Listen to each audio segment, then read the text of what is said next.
Relatives of the missing from Malaysia Airlines Flight 370 have gathered in Kuala Lumpur.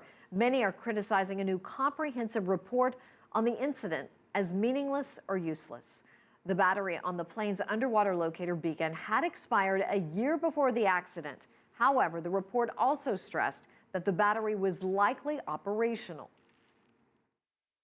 My own personal view is that this was not time critical. It should have been replaced, there's no doubt about it. The report makes that clear. But it'd be quite wrong to draw the inference, that this issue, these time critical issues, had been missed by this airline, because there's no evidence to suggest that was the case at all.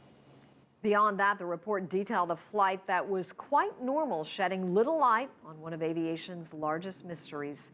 Australia, Malaysia, and China are discussing how much longer the search will continue. Well, it's been a year since the disappearance, and although there's been no trace of that plane, the search is already the most expensive in aviation history. Australia is leading the investigation in the southern Indian Ocean.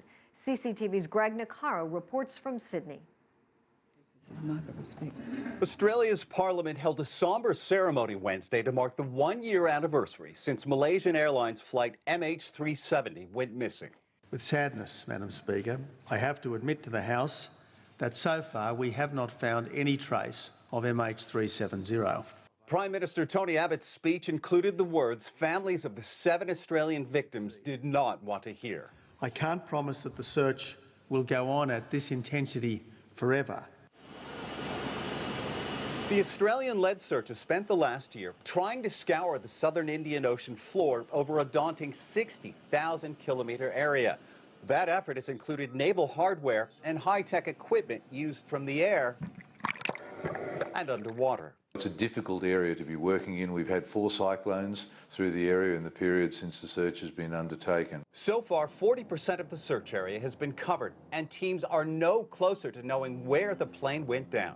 The political climate here in Australia for Tony Abbott is much different than a year ago when he offered to coordinate that search. He's struggling to retain his leadership even within his own party, and the nation's economy is slowing. That's why the search's future may very well depend more on money. Australia has contributed more than any other country so far, about $70 million. Malaysia has also helped fund the effort.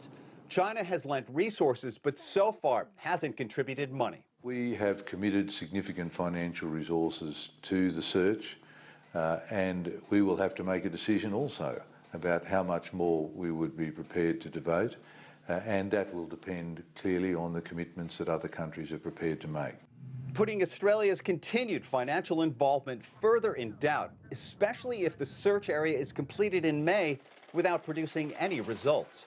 Greg Navarro, CCTV, Sydney.